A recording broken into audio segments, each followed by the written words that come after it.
Alright, so something I'm going to do this time is to actually have the mic up by my mouth so I don't have to fucking boost the audio in editing. Also, I was gonna get one of those ring lights to have in front of my face, because my bedroom lighting is not the best, but I didn't get one, so I can't do the joke I was gonna do where I turn it on like 4 inches from my face and blind myself. Maybe I can do it with my phone. No, I missed it. Fuck. So, that grass type only video I did, huh? That was a thing. Okay, I'll be honest with you, I recorded the gameplay for this video and wrote the script for it before I even finished doing all the narration for the grass type only shit. Now, in my defense, the reason I did it is because I got sick. And of course, being in COVID times, I had to get tested, which means I couldn't leave the house. And also, I lost my voice a bit, so I couldn't actually record.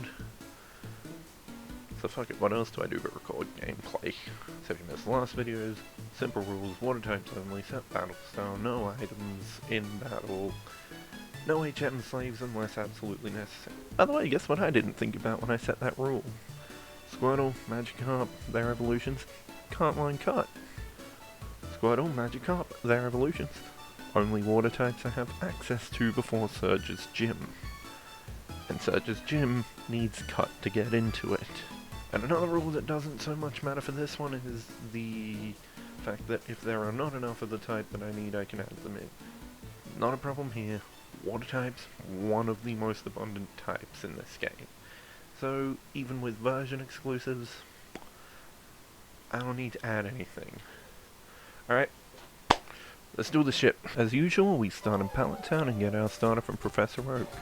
We choose Squirtle while Gary chooses Bulbasaur, then Gary talks some shit under his breath about how in a past life we struggled using an entire team that was weak to his starter, so we challenge him for our pride. There's not much to say here, it's a pretty standard first rival battle. Neither of our Pokemon know any moves other than a normal type attacking move and a stat lowering move, so it's just a matter of attacking until the battle is over. We did use a Tail Whip to lower Bulbasaur's defense as well, but that's about it. For our second rival battle, we're going in a little over level with Squirtle at level 11, just one level above winning lines withdraw. This is for two reasons. Number one, Gary has double the Pokemon we do even if we only have one, and number two, Pidgey is a sand attacking piece of shit. We set up with a couple of withdrawals while Pidgey uses Tackle and Sand Attack. We then switch over to Tackle, then Bubble, but a crit from Pidgey's Tackle ignores our boosted defense and gets Squirtle around half health.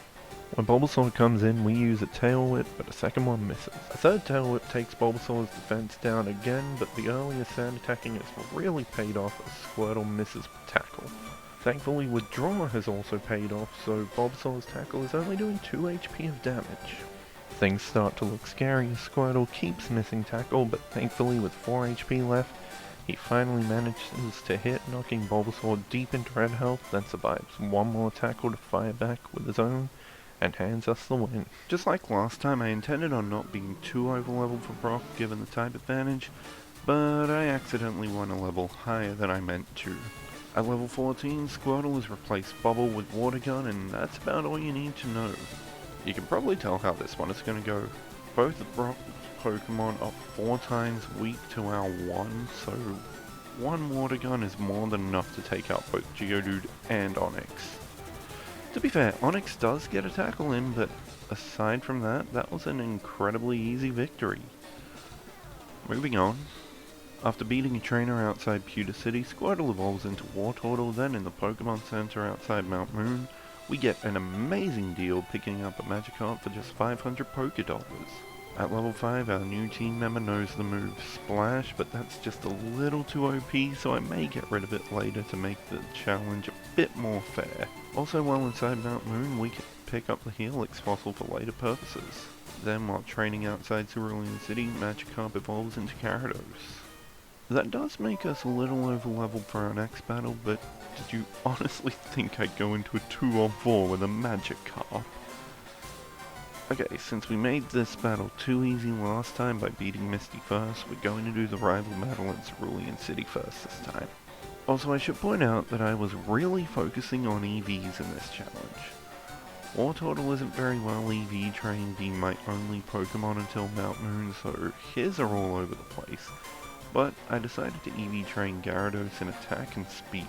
Attack because it's her highest base stat, and speed because almost everything from Mount Moon to Cerulean City gives those two specific EVs I was after.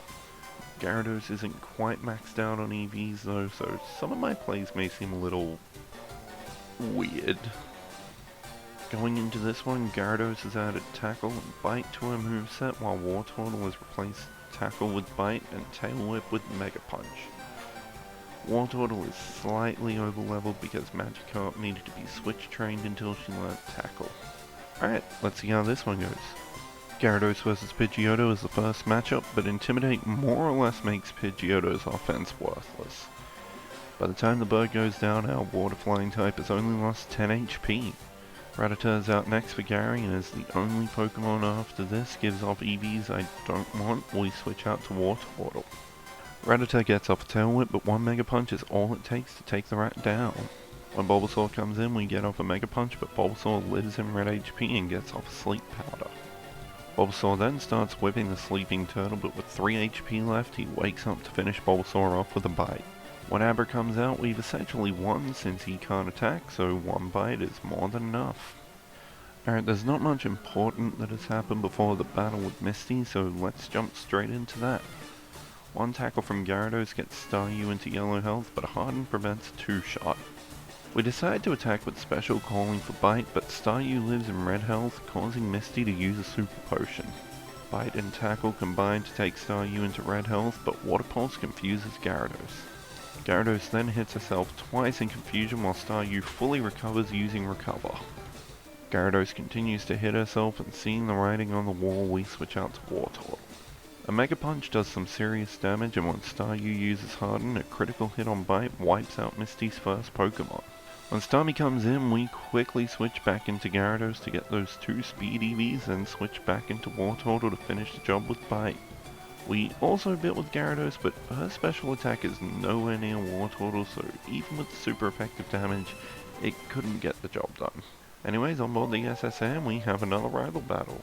While I forgot to show it, the moveset changes here, and that Wartortle is replaced with Draw with Protect, and Gyarados has learned Dragon Rage. Tackle gets Pidgeotto into yellow health, and a second tackle gets him to 1 HP. Still doing the whole EV training thing, I switch out to Wartortle to finish the job. Now, I realize Wartortle is high level, but it's really hard not to be when you only have access to 2 Pokemon. Anyways, Wartortle one-shots Ivysaur with a crit Mega Punch, and when Eradicate comes out, we do a quick switch because EVs. Man, anyone who doesn't know about EVs is going to be questioning what I'm doing. The battle pretty much just goes the same. One Mega Punch gives Wartortle another win, and when Kadabra comes out, one Bite finishes the job. Moving on to Lieutenant Serge, you'll notice a fainted Meowth in the party. That's our HM slave until we can get more Pokemon. We send in Gyarados first since she's probably the worst choice for an electric type gym, but she takes Voltorb out with a couple of tackles. Now, some people won't be happy with this, but I had Switch Battle Style on while I was grinding up a bit. However, I'm an idiot and forgot to change it back to set. So, deal with it, I didn't switch out anyways. When Pikachu comes out, it only takes 1 tackle, but Static paralyzes Gyarados. Then Raichu comes out and destroys Gyarados with a Shockwave. Wartortle hits a Mega Punch that takes Raichu down to about a quarter health, and predicting something bad, we call for Protect. One Bite then finishes off Raichu, and we get the Thunder Badge. Going into the rival battle in Lavender Town, I still forgot to change back to set battle style. We decide to start with Wartortle this time, who makes short work of Pidgeotto with Mega Punch and Bite. Once again, a crit Mega Punch one-shots Ivysaur. When Gary sends out his Gyarados, Intimidate makes Mega Punch a bit less viable, so we change to using Wartortle's unaffected special attack stat, Calling for Bite. That misses unfortunately, and Gyarados begins using Thrash. When Bite connects, it barely does anything, so we go back to Mega Punch. Thankfully that hits, but even though Gyarados is confused, he manages to keep thrashing. When Growl is sent out, Wartortle's attack is now down 2 stages, but we have a super effective special attack. Watergun one-shots the police dog, and Wartortle reaches his evolution level before one-shotting Kadabra with Bite. Once the battle is over, we now have Blastoise, 3 gym badges and 2 fully evolved Pokemon. Nice! In Celadon City we pick up a Water Stone as well as a free Eevee. Also, if you're curious why always holding down the speed key is a bad thing, I haven't sped this footage up at all.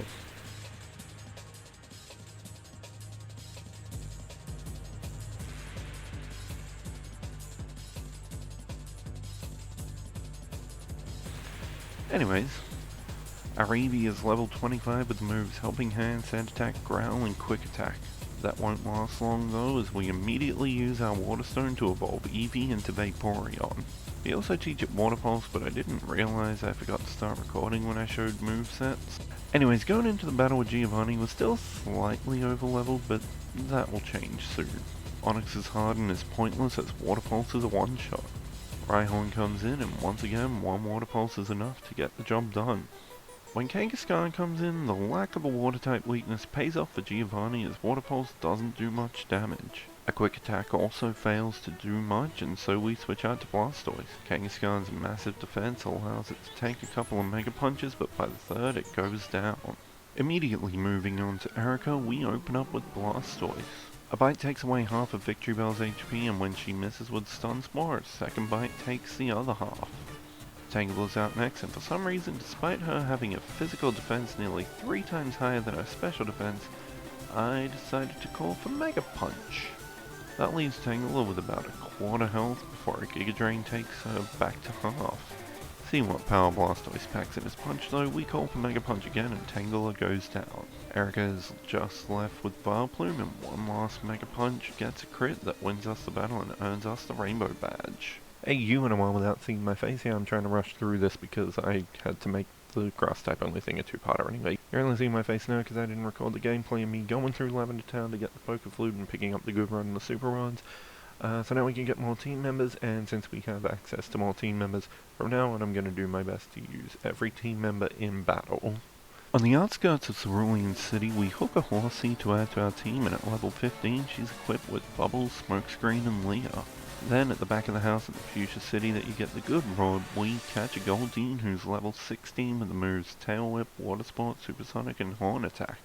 We then get to EV training, and upon maxing out Goldeen's EVs, I realize I have just enough rare candies to evolve her into a Sea King. On Route 10, we catch a Krabby and replace our HM slave Meowth since Krabby is able to Line Cut. Though I forgot to show them, her other 2 moves are Bubble and Leah. While doing some EV training for defense in Rock Tunnel, Horsey then evolves into Seadra. Krabby also knocks out a Geodude to evolve into Kingler. Other than Blastoise being naturally over-leveled compared to Blue Starter, we've matched levels with him exactly for this battle. Kingler is at level 35, having learned Vice Grip, Bite level up, then replaced it with Stomp, and also having replaced Leah with Mudshot.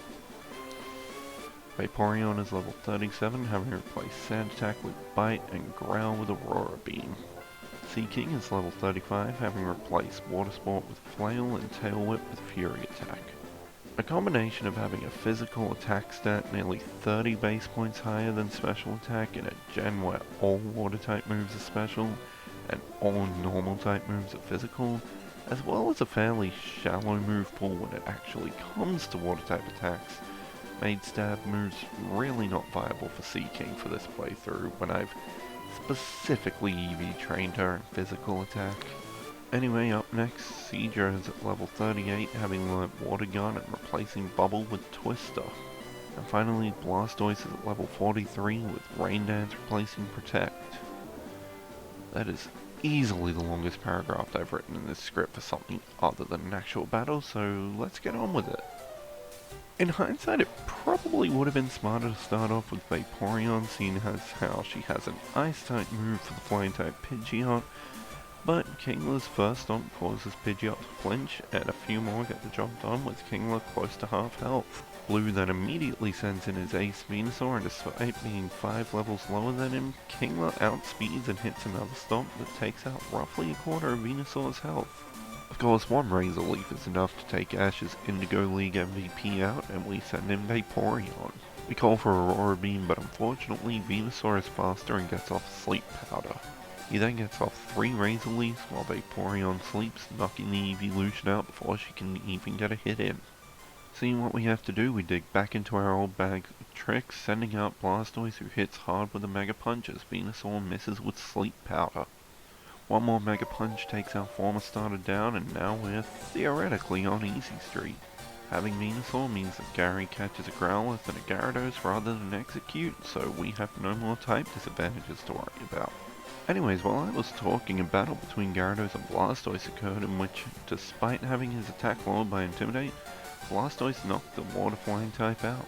Growlithe is out next, and despite the fact we'll only be using Special from here on out, so the second attack drop doesn't matter, we recall Blastoise and send in Seadra so she can get a taste of the battle. Upon switching, she's hit with a takedown, but one Water Gun easily knocks the dog out. When Alakazam comes in, we then switch into Sea King, and now everyone has been in battle. A couple of Calm Minds don't worry us given the physical attacking we're about to do, as one Horn attack gets Alakazam into the red and the second knocks him out. We also then make sure to pick up our free Lapras. Going into the Giovanni battle, our team is pretty much picked for us by their levels. After sitting the rival battle out, Gyarados has come back in at level 35 with Twister replacing Splash. Seadra is level 41 with Agility replacing Smokescreen.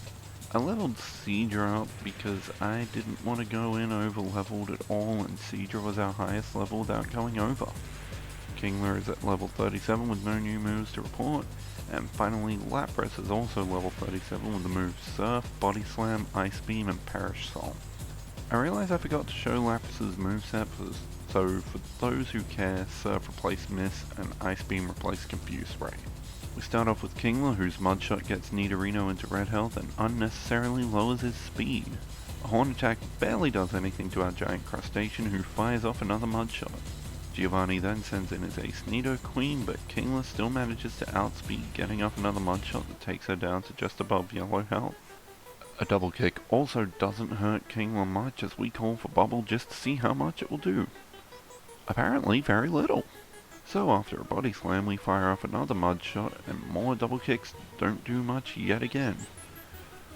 We hit with Cut and Poison Point is triggered.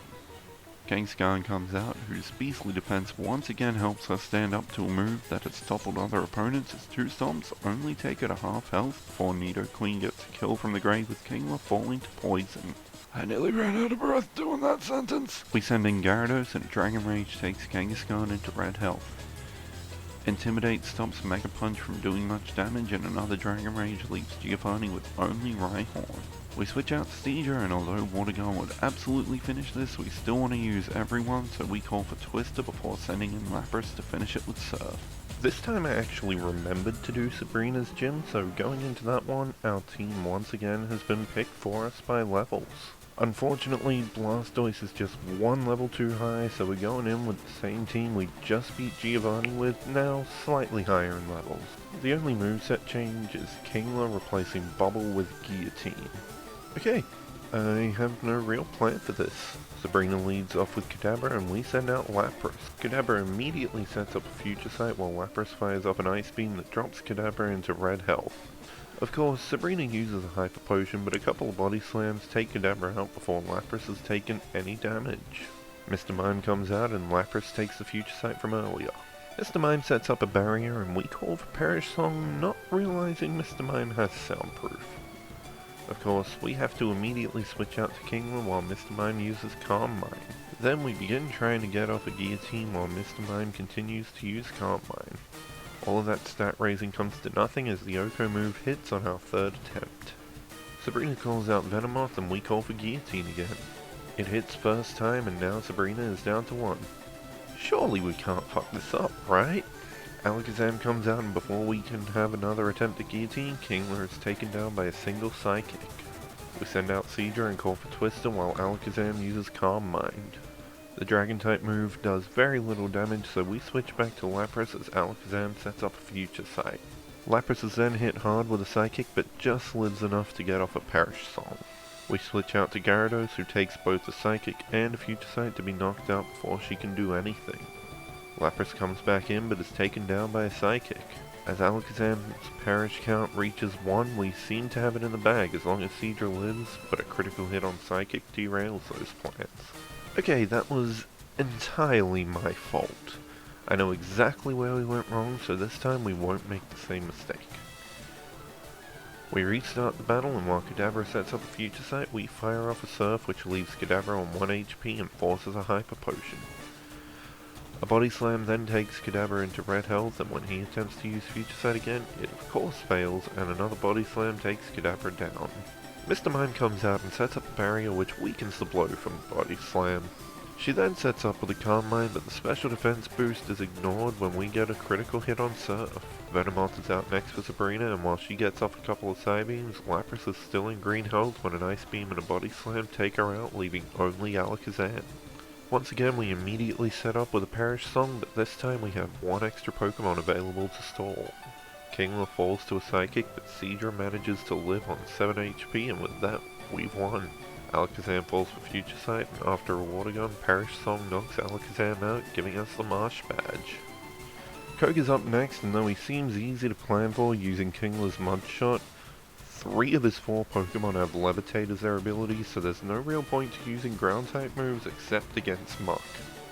For the 3rd time in a row, our levels have decided our team, as we'll be using Seaking, Seadra, Lapras, and Kingler, none of which have any new moves. Koga leads off with Coughing, and we send in Seaking. A Horn Attack gets Coughing just above yellow health, and after a second Horn Attack gets Coughing into the red, Seaking gets badly poisoned before Koga uses a Hyper Potion. Seaking then misses with a Horn Attack, but 2 more hits, one of which is a crit, take Coughing down. When Muck comes out, we leave Seaking in, and a combination of Muck's Minimize and Coughing's earlier smoke screens make it hard for Seaking to hit. With 18 hit points remaining, we call for Flail, which gets Muck just above yellow health before Toxic takes Seaking down. We send out Kingler, but Muck's raised evasion stops Mudshot from hitting before he uses Toxic to badly poison Kingler. Our second attempt at Mudshot hits, taking Muck down, and Coughing number 2 comes out. We call for Guillotine, and the 30% accuracy move misses, followed by a smoke screen from Coughing. With the lowered accuracy, there's pretty much fuck all chance of Guillotine hitting, so we recall Kingler and send in Seadra, who takes Coughing out with a couple of Water Guns and a Twister. Weezing is in last for the future Elite Four member, and he continues his strategy of using Toxic. We recall Seadra and send out Lapras, our last non-poison team member. We decide to call for Perish Song and just see how long we can go. As it turns out, Perish Song was a better plan than it seems, as Surf only manages to take Weezing into red health and a Body Slam misses, so we switch out to Kingler on Weezing's final turn before Perish Song takes him, and we earn the Soul Badge. While fishing, we catch Poliwag to add to our growing roster, as at some point before I got all the gym badges, I came up with an idea for how to end this video, but you'll see that later.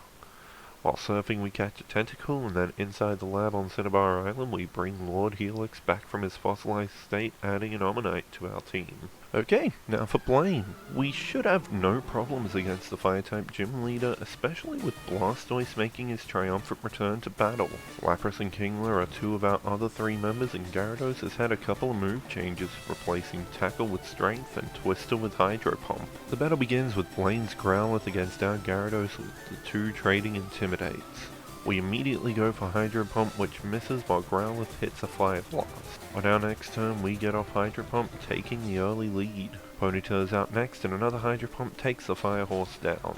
Rapidash is out next, and we switch out to Kingler to start getting everyone involved. When Kingler is sent out, Rapidash goes for Bounce, and knowing we'll outspeed, we just call for Mudshot since nothing will hit anyway. Bounce lands, and even being a crit doesn't do much as our Mudshot takes Rapidash into red health. Knowing a Hyper Potion is coming, we switch out to Lapras, who's able to one-shot Rapidash with Surf. Arcanine is out last with the Cinnabar gym leader, and we send out Blastoise. Though Arcanine does get off 1 free Fire Blast, we set up a Rain Dance to ensure our victory. Arcanine's second Fire Blast is massively weakened, but even with the boost, 1 Water Gun isn't enough. Clearly seeing the issue at hand, Blaine calls for takedown, but 1 last shot of Water Gun wins us the battle and earns us the Volcano Badge. While helping Bill and his friend Celio on the Sevi Islands, we come across a Psyduck to add to our party. Upon returning to Cinnabar Island, we also backtrack to the Seafoam Islands and catch a seal, obviously using the Master Ball since this is our 12th water type, which neatly sets us up for later. Heading into our final battle with Giovanni, the only moveset change is that Blastoise has replaced Water Gun with Hydro Cannon. Giovanni leads off with Rhyhorn and we send in Gyarados. Our first Hydro Pump misses and Rhyhorn responds with a scary face, but it doesn't matter as Gyarados gets a probably unnecessary crit on Hydro Pump on the next turn. Of course, Rhyhorn number 2 is out next and we literally just repeat the same thing minus the crit. Dugtrio is out next and of course wanting to get everyone involved we send in Lapras. A Slash and an Earthquake barely registered a Lapras who fires back with a one-shot Ice Beam. Nidoqueen is in next for the Rocket Leader and we switch out to Kingler who's hit by an Earthquake on the way in. A Mudshot gets Nidoqueen into yellow health as she fires back with a crit Earthquake. One more Mudshot finishes her off and now Giovanni is down to 1. Nidoking comes out and we switch out to Seadra who is immediately hit with an Earthquake. We fire off a Water Gun which is enough to not knock Nidoking out, meaning we can switch into Blastoise to finish it off with a Water-type Hyper Beam. For the first time all playthrough, we need a team of 6 against our rival, so Seaking joins the crew that got us our last gym badge and she's added Waterfall to our moveset in place of Fury Attack. Blue sends out his Pidgeot to begin with and we send out Lapras. Though Pidgeot gets off a Wing Attack, one Ice Beam is more than enough to finish him off. Rhyhorn is out next and one Surf finishes him off too. Then Venusaur comes out and rather than hit it with Ice Beam we decide to send out Gyarados. Venusaur sets up with Growth as we hit with Strength and Venusaur responds with Sweet Scent. Dragon Rage is met with another Growth and a second hit of Dragon Rage is undone with Synthesis. We call for Strength again but Venusaur uses Synthesis again. After another Strength, Venusaur fires off a powered up Razor Leaf and we run that turn again but with Gyarados fainting this time. We send out Seaking but she can't do anything as she's hit with another powered up Razor Leaf. We send Lapras back in who can't fire off an Ice Beam when he's taken out by Razor Leaf. We send in Blastoise who manages to outspeed and get Venusaur into red health with a Mega Punch as Blue decides to call for Growth. When Blastoise's second Mega Punch misses, the supercharged Razor Leaf Venusaur fires off is enough for a one-shot. We send in Seadra who meets the same fate as the rest of the team. Finally, we send in Kingla. At this point, I think all is lost, but Kingler decides to be like Ash's Kingler in the anime and be an absolute beast, outspeeding to hit a stomp to take Venusaur out. When Gyarados comes in, Kingler's ability prevents Gyarados' ability. We then call for Guillotine which misses, but Gyarados also misses with Hydro Pump. Our second attempt at Guillotine takes Gyarados out though, and once again Hypercutter prevents Intimidate from lowering Kingler's attack. One shot of Mudshot is enough to take Growlithe out and suddenly Kingler is even the matchup without taking a single point of damage. Alakazam sets up with a Calm Mind, but a combination of Alakazam's low physical defense and Kingler's high maxed out physical attack means that 2 stomps is all it takes to get the win. Again, I didn't record enough gameplay here, so here I am. Alright, level goals with the Elite Four are always a bit of a tricky thing because they're situational. Last time I leveled the entire team up to Blue's Ace because the team I had on hand was not the best. This time I actually have a fairly good team, so leveling them up that much is probably overkill. At the same time though, leveling them up to Lorelei's levels is probably suicide. So I was trying to come up with an in-between, and that's actually what I landed on. Agatha, third member of the Elite Four and halfway point to the champion. That's where we're setting our levels.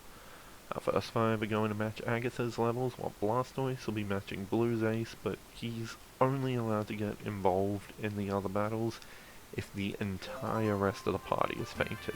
So this is the Oko squad, named as such because half the team have Oko moves. First up, Seaking is at level 54, having replaced Flail with Horn Drill. Lapras is at level 58 with Sheer Cold replacing Body Slam. At level 53, Gyarados is the first member of the Oko squad without a one-hit KO move, having replaced Bite with Dragon Dance. Seadra's at level 54, also without an Oko move, but having replaced Water Gun with Hydro Pump. Kingler's at level 56 with the same moves as ever. And finally, at level 63, the final member without an Oko move, as Blastoise has replaced Bite with Skull Bash. Let's get into it. For the battle against Lorelei, I just wanted to see how many Oko moves I could get off. We start off with Seeking and immediately land a Horn Drill to take Dugong out. When Cloyster comes out, we switch out to Lapras, hitting with a Sheer Cold after Cloyster sets up Spikes. When Slowbro comes out, we switch out to Gyarados and give Oko moves a break, setting up with Dragon Dance. That doesn't power up Gyarados enough though, as Strength only knocks off about a third of Slowbro's HP while she sets off with Amnesia, and Gyarados is put to sleep by Yawn. While Gyarados sleeps, a few Ice Beams knock her into yellow health before she wakes up and hits with Dragon Rage. Living through another Ice Beam, she gets a crit on Strength, knocking Slowbro out. Jinx is out next, and one Dragon Rage is all Gyarados can do before she's taken out by Ice Punch. We send in Kingler and call for Guillotine, but it misses, allowing Jinx to get off a Lovely Kiss. A couple of Ice Punches then knock Kingler out, and we switch into Seadra. Another Lovely Kiss puts Seadra to sleep, and once again she keeps using Ice Punch. After her second one though, Seadra wakes up to use Agility, allowing her to get off a Twister, and though another Ice Punch knocks Seadra out, it also sets off Poison Point, poisoning Jinx. We send Seeking back in, who once again is put to sleep by Lovely Kiss. Lorelei then continues with the strategy of Ice Punching a sleeping opponent until the battle is dragged on even further with a full restore. Seeking eventually wakes up after a few more Ice Punches, but she misses with a Horn Drill and is put right back to sleep to be taken out by Ice Punch. Lapras comes in and we call for Surf while Jinx uses Attract. Thankfully, Lapras gets through it, but Lorelei recalls Jinx to send in her own Lapras, who is unaffected by the Water-type move. What she can't stop though is a Sheer Cold, which lands on our second attempt, and Lorelei sends Jinx back in. One more Attract and one more Surf, and we've officially made it past Lorelei. Bruno's up next, starting with Onix, and we start with Seeking. A critical hit on Waterfall is more than enough to take the Rock Snake down, so Hitmonchan is out next. As I learnt last time, Hitmonchan has counter rather than any of the elemental punches, so we call for Horn Drill, which lands, taking Bruno down to 3. Hitmonlee's out next and we switch out to Gyarados. Intimidate lowers Hitmonlee's attack as he misses with a Mega Kick, and we set up with Dragon Dance. Hitmonlee's second Mega Kick connects and our Respondent Strength leaves him on 1 HP before he hits another Mega Kick. Knowing a full restore is coming, we're perfectly free to set up with another Dragon Dance, meaning our next hit of Strength is a knockout. Machamp is out next and we switch into Kingler. Machamp sets up with a Bulk Up as our Guillotine misses and Machamp uses Scary Face. Machamp then uses Bulk Up again, but we never get to see what all that setup was for, as Kingler hits with Guillotine, leaving Bruno with just his second Onix. Of course, we want to use all our team members, so we switch into Seadra, who tanks an Earthquake, allowing us to switch into Lapras, who takes a crit Earthquake before knocking Onix out with Surf. Moving on to Agatha, Gengar's double team immediately pays off as Seeking misses with a Waterfall. A Shadow Punch lands and our Respondent Waterfall does very little. Unfortunately, Seeking doesn't have any other moves that can hit the Ghost type, so we have to keep calling for Waterfall until Seeking falls to Shadow Punch. Switching into Kingler seems like the smart option, but Levitate means Kingler's Mudshot will be useless, so we switch into Seadra instead. Gengar gets off a Confuse Ray and Seadra misses with a Hydro Pump. A Shadow Punch and a hit of Confusion stop Seadra from dealing any damage to Gengar before Seadra is badly poisoned by Toxic while setting up for Agility. A combination of Hydro Pump's low accuracy, Shadow Punch, and Toxic Poisoning look to take Seadra down, but on 1 HP, she manages to fire off a Hydro Pump, taking Gengar out. Of course, as soon as Agatha sends in Golbat, Toxic takes out Seadra's final remaining hit point, and we switch into Lapras. Golbat gets off an Air Cutter which crits, but 1 Ice Beam is enough to take out the Poison Fly type, so Agatha switches out to Arbok. We take a chance calling for Sheer Cold, but it misses both times, so we switch to Surf while Lapras is in red health. One Bite takes Lapras down and we switch into Kingler as we can take Arbok down with a single Mud Shot. Gengar number 2 is out next, and unfortunately Kingler can't hit her. Gengar uses Hypnosis, so we switch out to Gyarados before Gengar can get off a Nightmare. She fires off a Sludge Bomb and Gyarados' Hydro Pump doesn't do much before Gengar puts her to sleep, then keeps firing off Sludge Bombs until Gyarados goes down. With no other options, we send in Blastoise, who's poisoned by a Sludge Bomb, before finishing Gengar off with Hydro Cannon. Of course, when Haunter comes out, Blastoise has to recharge, and for some reason, Agatha uses Mean Look. I suppose so Blastoise can't escape, taking poison damage, but given Kingler couldn't do anything anyway, there really was no point. Anyway, Blastoise wins with another Hydro Cannon. Lance is up next, and we have somewhat of a plan. He sends in Gyarados first as we once again start with Seeking. Lance uses Dragon Rage as we miss with a Horn Drill. One Hyper Beam is more than enough to take Seeking out as we switch into Kingler, who misses with a Guillotine while Gyarados is recharging. A second miss on Guillotine is met with a Bite, and we just stomp with Kingler. Unfortunately, as soon as Gyarados is in red health, Lance uses a full restore and we can only get off one cut and one more stomp before Bite takes Kingler down. We send in our own Gyarados next and set up with Dragon Dance. Thanks to Intimidate, Lance's Hyper Beam only takes out around a third of our Gyarados' HP before we hit with Strength, leaving Lance's Gyarados on 1 HP while he recharges. Aerodactyl is out next and we miss with a Hydro Pump while Aerodactyl uses Scary Face. He then uses Ancient Power, which not only leaves Gyarados in red health, but gives Aerodactyl an across-the-board stat boost before Hydro Pump takes out a third of Aerodactyl's health. One more Ancient Power knocks Gyarados out, and we switch into Lapras, really hoping Aerodactyl doesn't get off another Ancient Power. He does though, leaving Lapras in yellow health before he fires up a Surf, taking the ancient Pokemon down. Dragonair's out next, and from here it's a bit easier as one Ice Beam knocks his Dragon type out. Lance sends out his second Dragonair, who meets the same fate as the first, falling to a single Ice Beam. When Dragonite comes out, I thought it would be fun to call for Perish Song, which is entirely unnecessary as a 4 times effective Ice Beam is more than enough to take the Dragonfly type out. I know we didn't use Seadra, but I really couldn't risk it there. Finally, we have the champion. Blue sends out his Pidgeot and we send out Lapras. Though Lapras takes a sand attack, he's able to hit with an Ice Beam, knocking the bird out. Rhydon's out next, and a 4 times effective Surf easily gets us past him. When Venusaur comes out, he sets up with a Sunny Day, but we aren't exactly going to be using Water-type moves on him. We make quick work of Blue's starter with a crit Ice Beam, and Alakazam is out next as Lapras has swept through half of Blue's champion team without taking a single point of damage. Wanting to give the others a turn, and because Alakazam has a high special defense, we switch out to Kingler. Unfortunately, Alakazam's high special attack and speed come into play as he hits Kingler with 2 Psychics to knock him out. We send in Gyarados next, and Intimidate is kind of moot since Alakazam is a special attacker. A Strength and a Psychic leave both Pokemon in yellow health, and a second Psychic just isn't enough to knock Gyarados out, allowing him to hit with Dragon Rage. Alakazam has more than 40 HP though, so he lives in red health and Gary uses a full restore while we use another Dragon Rage. Alakazam then uses Future Sight as we set up with Dragon Dance, which allows Gyarados to outspeed and hit with Strength.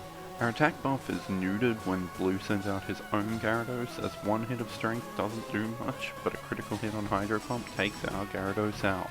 We send in Seeking, who takes Alakazam's earlier Future Sight, and I forget that Oko moves only work when the target's level is lower than the user's before Seeking is taken out by Thrash. We send in Seadra, whose Twister does very little damage. Thankfully, Thrash ends that turn and Gyarados is left confused as we switch out to Blastoise, who's barely affected by a Hydro Pump. A Mega Punch is met with a Dragon Rage as we set up for Skull Bash on the same turn Gyarados snaps out of confusion. Skull Bash leaves Gyarados in red health, but that obviously means Gary's going to use Full Restore, so we hit with a couple of Mega Punches since we can't risk the turn of being hit in Skull Bash. Gyarados uses Thrash, but on the turn it ends, Blastoise is left on 1 HP. One more Mega Punch leaves Gyarados also on 1 HP as he hits himself in confusion, knocking himself out. Arcanine is out last for our rival, and Intimidate doesn't matter as Arcanine uses Extreme Speed to knock Blastoise out. We send in Seadra, who's hit by a Flamethrower but responds with a Hydro Pump one-shot, finishing the match. With that, we've beaten our rival and been inducted into the Hall of Fame. Well, that was that. I did this right, this was all on part this time. Hey, Future Chris here, like 90% of the way through the editing of this video. There is actually going to be a second part. It's something I alluded to earlier in the video.